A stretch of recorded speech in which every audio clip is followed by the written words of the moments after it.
Olá, meus amigos, sejam todos muito bem-vindos ao canal Politizando. Eu sou o William Jacob e saiu pesquisa para a Prefeitura de Fortaleza. Pois é, o Capitão Wagner, conhecido como Cavalo Paraguaio, já começou aí a dar uma derretidinha nas pesquisas lá. Tem também o bolsonarista André Fernandes, que ficou famoso, talvez você não saiba, ensinando a fazer depilação nas nádegas. Pois é, não é exagero não. Eu poderia até falar raspa aquele lugar como ele é conhecido, inclusive aí no meio político, o pessoal chama ele de deputado raspa aquilo, né? Alguns que não gostam dele. E tem lá o prefeito, que está em segundo lugar, Sarto, melhorando os seus números tanto ali no cenário de primeiro turno, assim como na aprovação. Como prefeito, melhorou o seu índice e a rejeição caiu. Então, uma boa notícia para o prefeito, que tentará continuar no cargo, e trarei a avaliação então dele, do governador Eumano. Olha, a notícia não é boa, o governador Eumano caiu lá a taxa de aprovação, e o Lula também teve uma leve queda na aprovação lá em Fortaleza. Então quero falar sobre muitos números, trazer reflexões, mas antes quero pedir a sua ajuda. Chegou no canal, deu uma olhadinha, viu que não está inscrito? Se puder, se inscreva, ativa o sininho das notificações. Se gostar do vídeo, joinha para cima, se não gostar, faz parte, manda o joinha para baixo, comenta, compartilha, espalha. Vamos trazer mais pessoas para cá, porque aqui nós lutamos por um Brasil melhor. Pessoal, a pesquisa aqui é da Paraná Pesquisas, que ouviu 800 eleitores lá em Fortaleza, capital do Ceará, uma das principais capitais do país.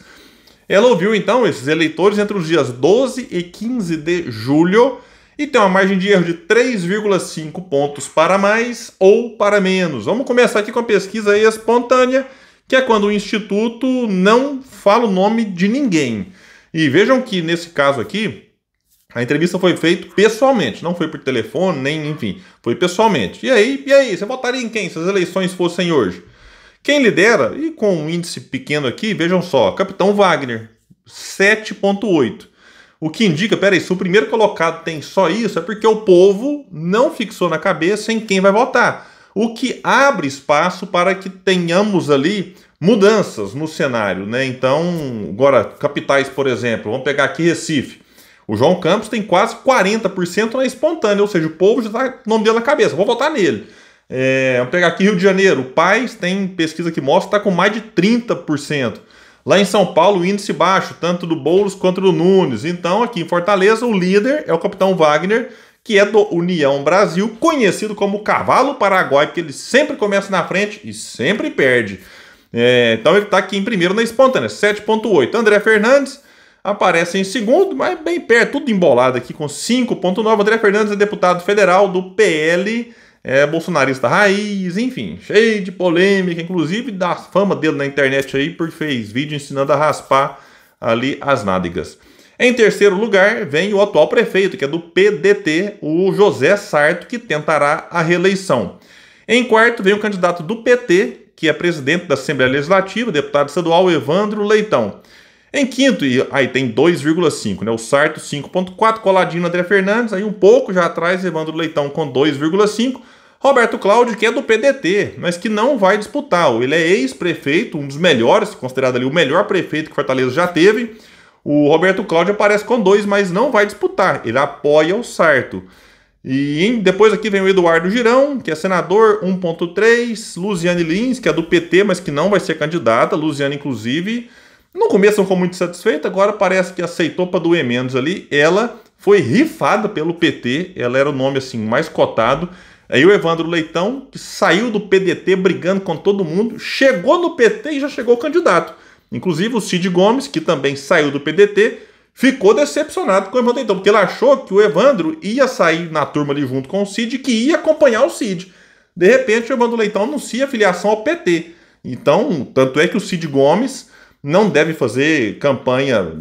Eu conversei com alguns amigos, o Cid, tudo indica, vai ficar recluso aí, não deve fazer campanha, a não ser que mude alguma coisa daqui para frente, mas não está abraçando campanha de ninguém por lá. O senador, acho que está até licenciado, inclusive, Cid Gomes, e a suplente que assumiu lá no lugar dele, né? Mas pode votar a hora que ele quiser.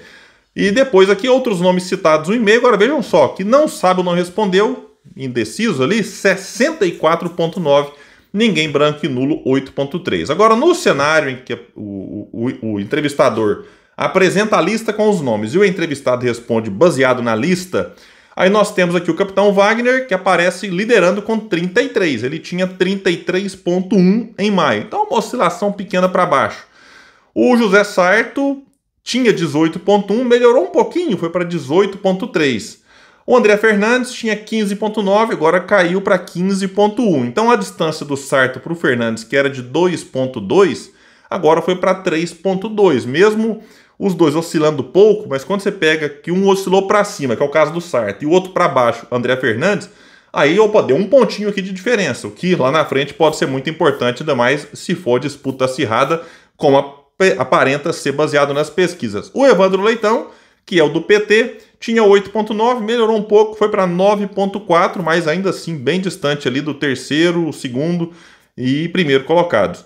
O Eduardo Girão, senador, não sabe se vai ser candidato, se vai apoiar enfim, algum outro nome aí. O Girão tinha 6, caiu para 5,5. Zé Batista, 0,9. Técio Nunes, 0,4. 6,9 de indeciso, se manteve. E 10,6, nenhum, branco e nulo. Até aumentou um pouco, era 10,1. Então eles não fizeram um levantamento aqui de possíveis segundo turno para a gente comparar. Tem só esse cenário de primeiro turno na espontânea e na estimulada.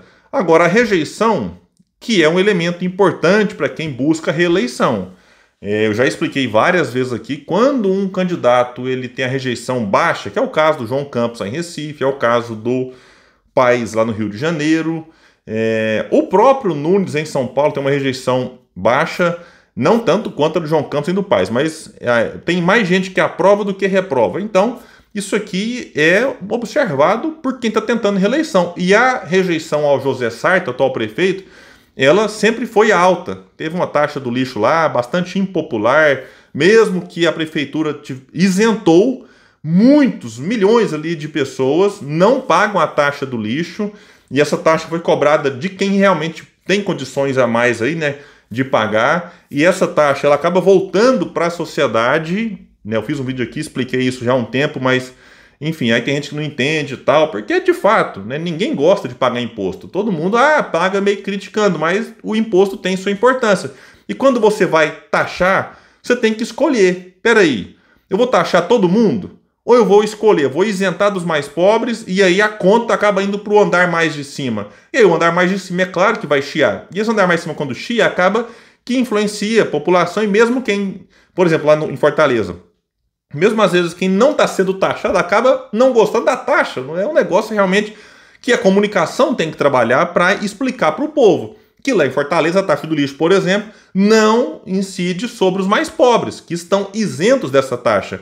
Então os mais ricos pagam e esse valor vai para o caixa da prefeitura e volta. Inclusive eu acompanho o prefeito nas redes sociais. Ele tem inaugurado muitas obras, tem de fato trazido muitas melhorias para a cidade de Fortaleza. Isso tem que ser valorizado. Você pode até discordar de uma coisa ou outra, achar que isso aqui, tem um buraco na rua, tem não sei o quê, mas tem que olhar que, peraí, né, você não vai conseguir, vai colocar a Fortaleza perfeita. Não, a questão é, melhorou nos últimos 4 anos?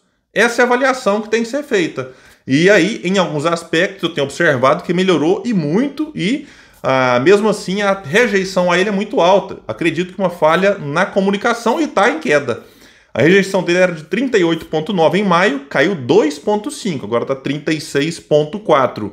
Importante para ele ir para o segundo turno. No segundo turno, aí é uma outra eleição, a gente viu o que acontece.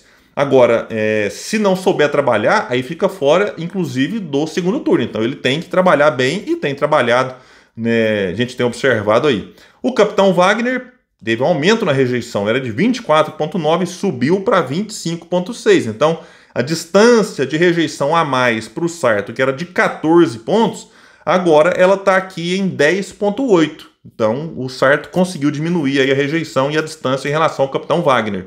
O Evandro Leitão estava com 21,4, cai para 20,6. O André Fernandes tinha 21,5, cai para 19,1. E os outros nomes aqui menos conhecidos, né? Nem vem ao caso. Agora, está dizendo aqui a taxa de aprovação, que é outra questão importante para quem busca reeleição. E o Sarto conseguiu melhorar nos índices. Ele era aprovado por 39,5, agora é aprovado por 42,5. Então, um aumento de 3 pontos. É importante. Inclusive, ele tem que lutar muito para que a taxa de aprovação ultrapasse os 50%. Ele tem tempo na campanha, ele tem tempo para fazer isso. e cresceu 3 pontos aqui desde o último levantamento. E a desaprovação, desaprovam o governo dele, era 56,4, agora está 52,9. Então, teve uma queda aqui importante para ele, entre aqueles que desaprovam a sua gestão. Agora, a aprovação ao governo Eumano caiu. O governo Eumano, que é do PT, ele era aprovado por 49,6, caiu para 48,3, uma queda de 1,3. E desaprovavam 45,4, agora é 47. Se a gente pega de janeiro para cá, vejam só, aprovavam em janeiro 56,4, agora, repito, 48,3. Desaprovavam 39,6 o Eumano e agora desaprovam 47. Então você pega aqui uma distância maior. E em relação agora ao governo Lula, o governo Lula também teve uma queda na taxa de aprovação, porém menor do que aquela observada em relação ao governo estadual. 51,4 aprovam o governo Lula e 45,3 não aprovam, desaprovam. Então, vejam só, isso aqui em Fortaleza, capital do Ceará, no Nordeste, em que o Lula já teve aí 70%, 80% dos votos, agora quase a metade aqui, está quase dividido, né? 51,4 contra 45,3. A gente pega no último levantamento, a aprovação caiu um pouquinho, era 51,7, agora 51,4. Mas se você pega desde janeiro, aprovavam o governo Lula 59,5, agora 51,4. Então já dá 8,1 de queda. E desaprovavam em maio 44,5, aumentou um pouquinho, foi para 45,3. Mas se pega desde janeiro, 37,4 desaprovavam e agora 45,3. Então, aqui arredondando 8 pontos de aumento entre aqueles que desaprovam o governo Lula. Então é isso, pessoal. A gente tem que ficar muito atento, né? E qualquer novidade trago para vocês nesse espaço que luta por um Brasil melhor. Valeu, gente. Até mais.